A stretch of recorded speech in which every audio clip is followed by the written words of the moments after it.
9 de la mañana con 4 minutos, momento de abordar otras temáticas que les prometíamos al inicio. Este plebiscito que está previsto para el 27 de octubre son dos. Uno de ellos tiene que ver con la habilitación de los allanamientos nocturnos en hogares, a diferencia de lo que ya ocurre. El 64% de los diferentes encuestados y relevamientos que han hecho estas empresas estaría a favor de impulsar esta herramienta. Hay un 31% que se manifiesta en contra. ¿Pero qué significa esta herramienta en sí misma? ¿Tendrá algún beneficio para nuestro país? Se lo consultamos a partir de este momento a Germán Aller, director del Instituto de Derecho Penal y Criminología de la Facultad de Derecho de la Universidad de la República. Bienvenido, Aller. Un gusto estar con ustedes. Bueno, ¿qué opinión tiene usted respecto a los allanamientos nocturnos, ya para entrar en detalle de la evidencia científica que dice, por lo menos algunos países que cuentan con esta modalidad, esta herramienta de habilitación de allanamientos nocturnos en hogares? Bueno, sí, es verdad, es un argumento fuerza de quienes propugnan este cambio en la Constitución, que se encuentra instalado el sistema de allanamiento nocturno en la inmensa mayoría de países. Eso es verdad, es un argumento que correcto, pero es un argumento numérico, porque luego hay que revisar la parte cualitativa, es decir, específicamente cómo están funcionando. Digo esto porque la Constitución es algo que hay que modificarlo, lo sabe perfectamente el legislador, no voy a decir algo que la gente ignore, pero bueno, hay que modificarla solo en situaciones absolutamente extremas, cuando se va a producir un cambio cualitativo fundamental. Y esto tiene más sabor a cuestión de marketing político y de necesidades desde el punto de vista de dar una respuesta inmediata frente a una problemática, pero respuesta que no va a ser eficiente. Digo esto porque, un poco por lo que recién les decía al comenzar, los países que lo practican, que son la inmensa mayoría, lo tienen como una herramienta de escaso uso, de gran riesgo. Es un posible foco de aumento de corrupción en las maniobras que se lleven a cabo, lo cual no quiere decir que vaya a ocurrir, pero el riesgo es mayor, eso es indudable. ¿Corrupción en qué sentido? A todo nivel, desde policial, de la gente, de cualquier cosa. Es decir, la nocturnidad colabora a este tipo de cuestiones. Digo, alcanza con ver la situación concretamente, por ejemplo, de Estados Unidos. Los mayores niveles de violaciones de derechos humanos cometidos por la policía son en allanamientos nocturnos. ¿Eso quiere decir que en Uruguay va a pasar esto? No necesariamente, pero que se va a incrementar las posibilidades, no hay duda. ¿Pero cómo sería, discúlpeme doctor, un episodio de corrupción vinculado a un allanamiento nocturno? De todo tipo, desde saqueos, desde destrozar bienes que no eran necesarios a los efectos del acceso al bien, a la casa, al mueble. ¿Eso no lo garantiza una GoPro, por ejemplo, una herramienta de ese tipo, una cámara que controle? Sí, hasta cierto punto sí, por supuesto, son todas ayudas, pero yo creo que modificar la Constitución cuando tenemos el parámetro de que es una herramienta que plantea problemas en cualquier parte del mundo, que se usa poco. Quienes lo tienen, por eso la estadística dice que la inmensa mayoría de los países lo tienen. Y eso es un argumento fuerte de quien quiere instaurarlo. Yo creo que en esto hay que actuar con nobleza y con criterio técnico. Yo la parte política no me meto. Esta es una discusión que se ha planteado mucho más política que técnica. ¿Y cuál es la razón? En lo técnico, lo que ocurre, para responderte un poco a lo que me decías, lo que ocurre es que la nocturnidad no contribuye porque encontramos situaciones extremas donde se produce fuego amigo, encontramos situaciones en las cuales el allanamiento se produce en un lugar que no era exactamente el indicado. Las garantías que se supone que deben prodigarse por juez fiscal, de acuerdo a cada país, lo otorga distinto, pero bueno, en definitiva es a través de la cámara. No es presencial. Es presencial porque está a metros, pero no está viendo el allanamiento, no participa propiamente del ingreso que suele ser con violencia a la casa. La gente estando en su casa, delincuente o no delincuente, por los allanamientos no quiere decir que haya un delincuente necesariamente. Claro. Eso lo sabe cualquiera en realidad. La gente está mucho más propensa a defenderse ante un ataque aunque le griten que es la policía. Porque bajo el lema de que es la policía muchas veces entran personas que no son policías. Es decir que desde el punto de vista cuando hablo de lo de corrupción, una corrupción que puede implicar en los países como en Uruguay no se practica, no hablo de Uruguay, hablo de los países que lo tienen, donde vemos que hay mayores atropellos en cuanto a violaciones de derechos humanos, en que hay mayores procederes inapropiados, donde se extraen bienes que no había que extraer, donde se rompen bienes que no había que romper, cosas por el estilo. Entonces uno dice, bueno, pero todo eso, si aún así, no es mi forma de pensar, pero ya trato de ponerme en las personas que tienen otro tipo de forma de ver las cosas. Aún así compensa los beneficios. ¿Cuántos van a ser los beneficios para compensar todo este abatimiento de garantías? Los beneficios serían El hecho de cerrar las bocas de venta de drogas en Uruguay, me parece que es evidente que la gente que comercializa y se mueve por la noche, supuestamente amparado por esto, durante el día no se dedica a ir a la misa o a la sinagoga. Es decir, lleva a cabo otro tipo de actividades delictivas, se organiza distinto. Si incrementamos los allanamientos nocturnos, lo que va a pasar no es que se disminuyan necesariamente esas actividades delictivas, sino que se reprograman. Como cualquier actividad lícita, también funciona la ilícita, se va a reprogramar. Los allanamientos nocturnos son de escaso suceso, de muy escaso suceso. De hecho, ahora sí vamos a Uruguay, porque hasta ahora he hablado en cierta medida de otros países y no de Uruguay. En Uruguay los allanamientos en los hogares se pueden practicar durante el día, ¿de acuerdo? Eso está en la Constitución. Sí, sí. Es la excepción en la Constitución. La regla en la Constitución es que el hogar es un sagrado inviolable. La regla es no se ingresa al hogar. La excepción que plantea la Constitución es durante la noche. Digo esto porque se cuenta a veces al revés. Nadie miente en esto, pero se cuenta al revés. La excepción es ingresar al hogar. Se quiere ampliar y cambiar radicalmente el criterio y establecer que la regla sea el ingreso al hogar y punto, a barrer, en todo. Yo no concuerdo con ello. Es legítimo quien sostenga lo opuesto, pero es un abatimiento de garantías. Ahora bien, Uruguay tiene allanamiento diurno. ¿Cuántos se practican? La estadística yo no la tengo acá para decirla, pero desde ya tengo claro que el éxito de los allanamientos diurnos es relativamente bajo. Es relativamente bajo. No lo digo yo, lo dice muchas veces la policía, incluso propiamente, me parece bastante claro. Pero hay que preguntárselo al que sabe de eso. Yo simplemente doy la información que me han dicho siempre a mí. No es mucho el éxito del allanamiento diurno. ¿Y por qué no se practican prácticamente? Son pocos, prácticamente 2 veces, que no importa. Porque se hacen muy pocos allanamientos nocturnos en lugares que no sean hogares. Es decir, hoy se puede practicar un allanamiento nocturno, por decir algo, acá en el canal, porque no es un hogar. Si hubiese motivos para hacerlo, ¿se entiende? Porque estamos aquí.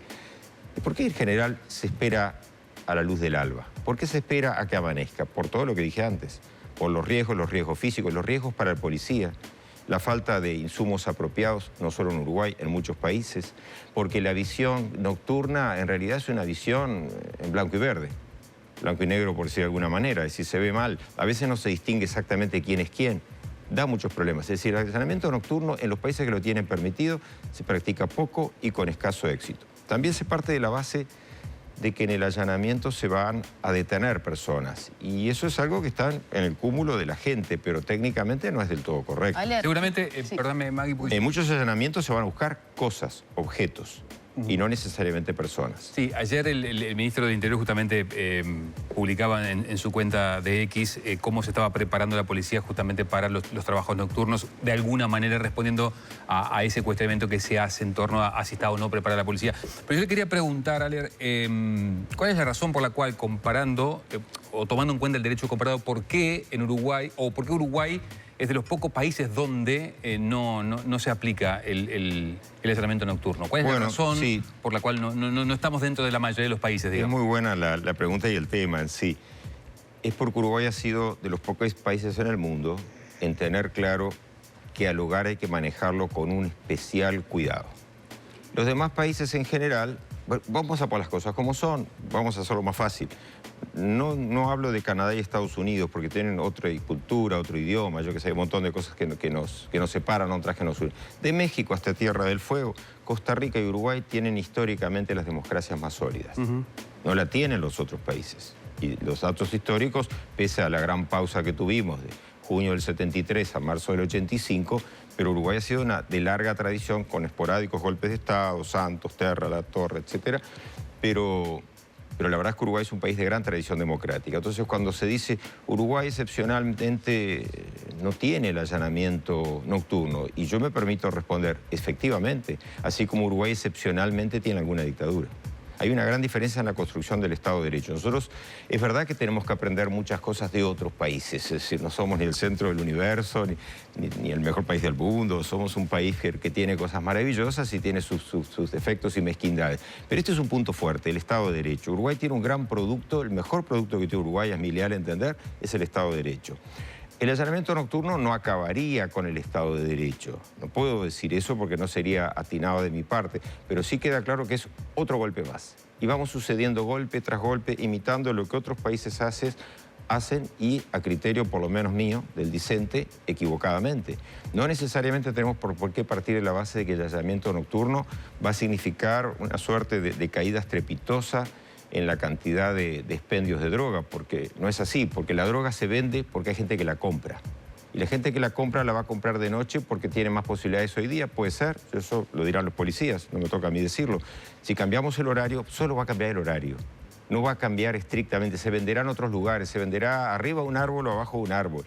Pero todos sabemos que es querer tapar el sol con las manos. El verdadero problema que tiene Uruguay es que un cúmulo importantísimo de, sobre todo jóvenes, gente muy joven, recurre al uso de drogas y lo hace por frustraciones, por fracasos, por problemas de identidad, por problemas de personalidad, por problemas psicosociales.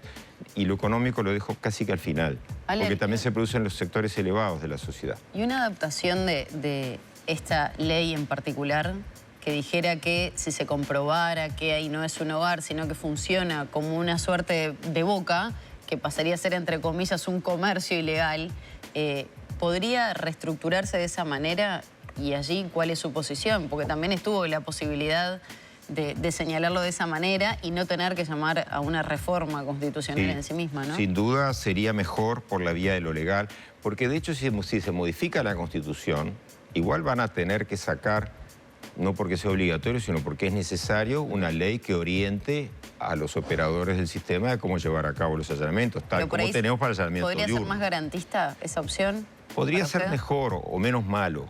Puede ser mejor. Lo que ocurre es que en realidad lo que tú planteas, Maggie, es otro de los centros de la cuestión, es que se establece como uno de los argumentos que en esos hogares se practican otras actividades.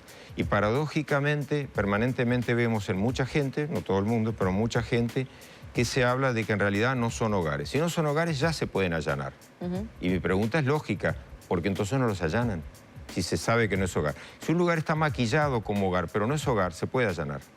Y el juez puede perfectamente disponer la orden. Se puede sin sacar ninguna ley, se puede hacer hoy.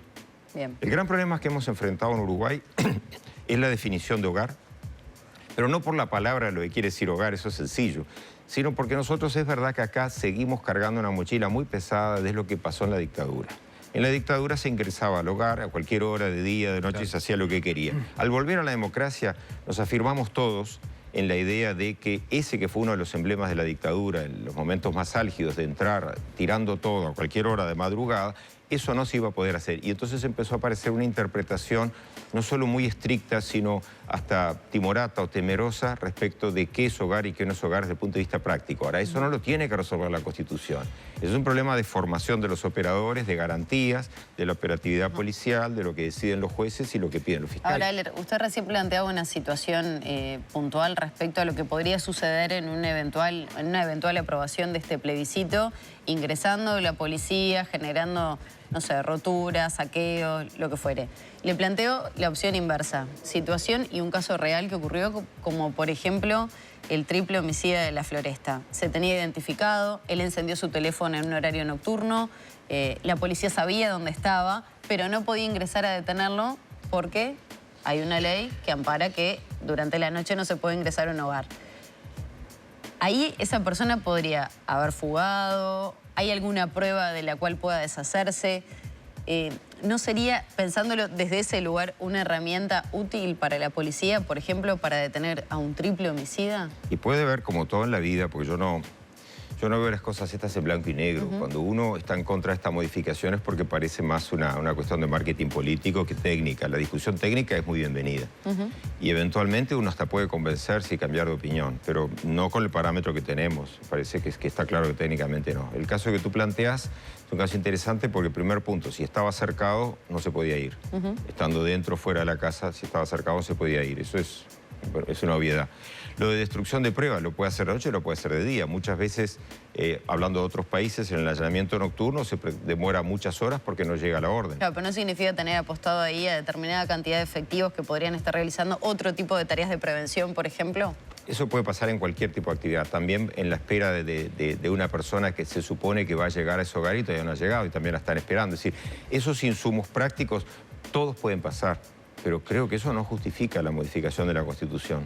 Si por cada caso vamos a modificar la Constitución, suprimamos la Constitución, evitamos problemas. Doctor, le damos el mínimo de más garantías a los ciudadanos y el máximo de posibilidades de operatividad policial. Pero quiero aclarar, el policía ni es corrupto ni pretende escabullir a la ley. De hecho, en la práctica, esas son solo las excepciones, pero lo que no tenemos es que dar una herramienta para ese eventual y escaso policía corrupto. Bien, doctor, de acuerdo a todas las encuestas, da la sensación que si las elecciones fueran el próximo domingo, este plebiscito saldría aprobado. Entonces yo le pregunto, ¿qué debería contener, según usted, una, supongo, ley interpretativa o hasta eventualmente un protocolo de acción de la policía para efectivamente practicar los allanamientos nocturnos? Sería una ley que reglamentase. Exacto. Más que un protocolo. El protocolo podría tenerlo aparte de la policía. Pero eso sería una ley que reglamentase la operatividad. Ya lo del horario no correría, salvo para estas pautas específicas del ALBA al ocaso, pero lo que tendría que contener es la información acerca de cómo se va a practicar, en cuanto si va a haber presencia o no de juez o de fiscal y de qué características la intervención. Obviamente la ley no tiene que referirse a una cámara, porque esa es una tecnología que mañana parece otra cosa completamente distinta. Es decir, eso, la tecnología le gana a cualquier ley. Pero sí tendría que tener los parámetros de intervención. En muchas partes del mundo hay. Muy buenos no han sido, porque de hecho en la práctica lo hacen muy poco, el allanamiento nocturno en hogares. El gran problema en Uruguay ha sido qué interpretamos por hogar y qué no. Y a eso se le suma aparentemente un incremento en la venta de drogas clandestina, y a eso se le suma indudablemente una mayor demanda. Si alguien piensa que con los allanamientos nocturnos vamos a disminuir la demanda y menos gente se va a drogar, y bueno, yo qué sé, le falta tatú y pensar que está en la isla de la fantasía, porque no va a ocurrir. La delincuencia siempre va a buscar, como el agua, el punto donde se derrama por la parte más baja. Entonces vamos a haber enmendado la Constitución sobre esto, unos de acuerdo y otros que no estamos de acuerdo, pero esto no es en blanco y negro, no es amigos enemigos, no es un problema de ideología política, es un problema técnico. Y bueno, el tiempo demostrará que la modificación no fue necesaria, que nos quede una herramienta que a ver cómo echamos marcha atrás, no va a ocurrir. Me parece que eso está claro, eso es una de las cosas que en lo personal me preocupa mucho, que la ley se puede echar marcha atrás. En la Constitución técnicamente se puede, en la práctica es muy difícil, es muy difícil. Entonces vamos a seguir perdiendo garantías, vamos en lugar de izar más banderas de garantías, vamos arriando banderas de garantías. Esta es una. Ni la más grave ni la única. Va a ser una. Y vendrá otro gobierno de cualquier partido político, de esta coalición, de otra coalición, de lo que fuera un partido nuevo que surja y que arrase, y no va a echar para atrás esto. Y nos va a quedar porque teníamos problema en ciertos accesos a drogas que luego, en lugar de ser eventualmente en esos hogares, pasó a ser en los almacenes, en las provisiones o en las canchas de fútbol o donde sea. Pero que va a seguir porque sigue habiendo demanda. La legalización de el resto de las drogas, más allá de la marihuana, ¿podría ser una solución? La palabra solución no corre, pero sí es verdad que tendría que, eso ya es una opinión obviamente técnica, pero personal, a mi modo de ver, y yo no sé fumar tabaco, así que lo puedo decir tranquilo. A mí me parece que la inmensa mayoría de estas drogas que pululan por ahí prohibidas y permitidas son una porquería, le hacen daño al cuerpo, pero así como una persona, si quiere comer frituras y azúcares y el médico le ha prescrito que no, llega un momento en que la persona queda libre a los efectos de decidir lo que quiere hacer. Y ese espacio de libertad, aunque nos moleste como familiares, amigos o como ciudadanos, tenemos que respetarlo. Si una persona quiere meterse en el cuerpo esa porquería que llamamos hoy drogas prohibidas, cocaína, heroína, lo que ustedes quieran, marihuana, lo que sea, y bueno, yo creo que tendremos que respetarle esa libre decisión, por lo menos a una persona adulta y capaz de tomar decisiones, como es capaz también para decir no trabajo más y renuncio a mi empleo pese a que quede en la calle. Es una prerrogativa, es un espacio de libertad que en un país libre como Uruguay lo hemos entendido siempre, porque en Uruguay nunca en la historia fue delito consumir droga. Lo que es delito es el acceso a la droga, la venta, la producción. Entonces yo creo que en un futuro, no ideal, porque no sería ideal, ojalá no hubiese gente que recurriese a esas drogas, a esas porquerías, pero en un futuro lo lógico es pensar que los países, como es una tendencia en el mundo, vayan ampliando este espectro y no reduciéndolo, porque la prohibición es el mejor negocio del narcotraficante. El narcotraficante, no conozco ninguno en la historia, no en Uruguay, sino en el mundo, que haya sido proclive a la legalización de las drogas. Ninguno. Doctor, usted está preocupado por la disminución de las garantías, pero si a usted le dicen que los allanamientos van a ser debidamente instrumentados, con protocolo, con cámaras, filmados, eventualmente hasta en esa ley interpretativa, con la presencia del fiscal, ¿eso a usted no le basta? No, sería mejor, por supuesto, pero es que yo creo que eso va a pasar. Yo no presumo que vayamos a hacer una ley que no dé un instructivo, una reglamentación pertinente dentro de lo que se pueda. Tampoco pongo en tela de juicio las buenas intenciones de la inmensa mayoría de los funcionarios policiales, de los fiscales, de los jueces de intervención. Es que simplemente vamos generando herramientas o instrumentos que restringen espacios de libertad de las personas, porque muchos allanamientos son practicados en hogares equivocados, en cualquier parte del mundo. Pienso nocturno, se equivocan. Se equivocan porque no se pueden identificar, porque es fácil decir agraciada, invento un número, 1, 2, 3, porque es fácil de ubicar. Pero hay barrios donde no hay número de chapa, donde incluso la calle es discutible, pasaje tal, conectado a tal casa por tal otra cosa. Es muy difuso. Entonces hay que tener mucho cuidado y le agregamos a ese problema diurno, le agregamos todavía la nocturnidad. Yo sinceramente creo que Uruguay se pondría al ritmo de otros países en restringir garantías. Que coincide garantías de inocentes y de culpables, porque esto no... A veces la gente piensa que uno plantea este tipo de cuestiones en protección de los delincuentes, que por supuesto tienen derechos, pero uno ni siquiera lo va a convertir los delincuentes. Pienso en muchas otras personas y pienso en los familiares de las personas a las que se van a allanar y que no tienen nada que ver en ese sentido y que se ven en una situación absolutamente incluso un fuego espantosa. Cruzado, ¿no? Lo que pueda suceder entre delincuentes y policía, que queden personas, niños, familiares de estos delincuentes en el medio, ¿no? Hace poco un grupo de policías, el sindicato, me planteaban más que tanto el tema de fondo, el tema de forma para ellos. Y lo entiendo, para mí no es la clave no es la forma, porque se puede más o menos campear con alguna ley y una buena práctica, pero ellos tienen también sus serios obstáculos desde el punto de unos a favor, unos en contra, pero muchos de ellos, no sé si la mayoría, no lo sé, pero planteando que para ellos no estaríamos hoy en condiciones ni cerca de practicar adecuadamente allanamientos y cuántos podríamos practicar al mismo momento y en cuántas partes del país. Aler, le pido breve una respuesta a esto. ¿Se han realizado jornadas académicas respecto a este tema? Han participado incluso, si no me equivoco, candidatos a la presidencia en otras instancias respecto a esta discusión. Y hablo sobre todo en abogados, ¿no? Como el caso de Ojeda. Y sobre todo la coincidencia que tiene con elecciones nacionales. ¿Se pierde la discusión técnica por esto? Yo creo que sí. Lo que tú referís fue una actividad, un evento que organizó una agrupación dentro de la Facultad de Derecho y sí, estuvo muy bien. Expusieron la doctora Blanca Riegro, jueza penal, Sanjurjo, Ojeda y también yo. Y bueno, estuvimos un intercambio muy bueno, además tenemos una excelente relación entre todos. Para nosotros es una discusión técnica, para nosotros los técnicos. Luego aparece lo político y aparecen esas fiebres y estos enojos y cosas por el estilo, pero fuera de eso el ámbito técnico o académico ha estado muy de costado. De hecho, ustedes no ven técnicos hablando de este tema en general, muy pocos. Lo que ven son, lo digo en sentido no peyorativo, porque es una verdad empírica, no resiste el análisis. La mayoría de los que opinan de esto son gente que está en el mundo de la política, que es muy legítimo, porque además estamos en una época candente por lógica, claro. Bienvenido sea, porque estamos en una divina democracia. Pero son temas políticos. Desde el punto de vista técnico, yo no veo técnicos hablando de este tema. Hay técnicos politizados hablando de este tema. Bueno, sí, pero no hablan como técnicos, hablan como políticos y lo defiendo en cualquier lado y personalmente no me lo niegan. Aler, le agradecemos mucho que nos acompañe, sobre todo para... Espero la próxima vez medialunas y todo lo demás, que sería... Bueno, vine corriendo, había atascos por varios lados. Muchas gracias, Aler.